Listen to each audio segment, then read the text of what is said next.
Software engineer life అంటే అందరూ గ్లామర్గా మస్తు జీతం వస్తుంది అనుకుంటారు.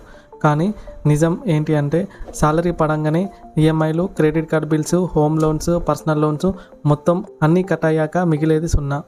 సరే, కొంచెం రిఫ్రెష్ కోసం వీకెండ్ పార్టీకి వెళ్తే బిల్ కట్టగానే మనసులో మళ్ళీ స్టార్ట్, ఇంకా ఈఎంఐలో ఏమైనా బ్యాలెన్స్ ఉన్నాయా అని.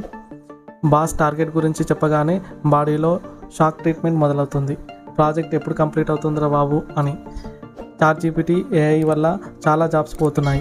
ఇప్పుడు జాబ్ సెక్యూరిటీ అంటే ఒక పెద్ద క్వశ్చన్ మార్కే. అందుకే జాబ్ ఎప్పుడు ఊడుతుందో అన్న సస్పెన్స్. ఈ డౌట్తో రాత్రిళ్ళు నిద్ర కూడా పట్టదు.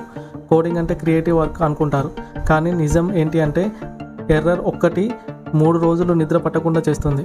కోడ్ రన్ అవ్వాలి అని దేవుణ్ణి మొక్కితే బగ్ రన్ అవుతుంది. వర్క్ ఫ్రమ్ హోమ్ అంటే రిలాక్స్ అని అనుకుంటారు, కానీ నిజం ఏంటి అంటే బాడీ హోమ్లో ఉంది, మైండ్ ఆఫీస్లో యాంకర్ చేస్తుంది. ఒక దిక్కు ఫ్యామిలీతో టైం స్పెండ్ చేయాలని ఉంటుంది, ఇంకో దిక్కు డెడ్ లైన్స్తో మెంటల్ స్ట్రెస్ రన్ అవుతుంటుంది. డే అండ్ నైట్ కుర్చీలో కూర్చొని బాడీ పెయిన్స్ స్టార్ట్ అవుతాయి. స్క్రీన్ చూసి కళ్ళు ఖరాబ్ అవుతాయి. ఇంకో దిక్కు BP, sugar, depression add and free gift లాగా తగులుతాయి. సాలరీ గొప్ప అంటారు, కానీ కష్టాలు ఇంకా గొప్పవిరా బాబు. Bills, coding errors, boss pressure, deadlines, stress మొత్తం కలిపితే సాఫ్ట్వేర్ ఇంజనీర్ లైఫ్ అన్నమాట. ఇలాంటి ఇంట్రెస్టింగ్ ఫ్యాక్ట్స్ కోసం వేణుగురు లైఫ్ గైడ్ ఛానల్ని సబ్స్క్రైబ్ చేయండి. మీ ఫ్యామిలీ అండ్ ఫ్రెండ్స్కి షేర్ చేయండి. Thank you friends.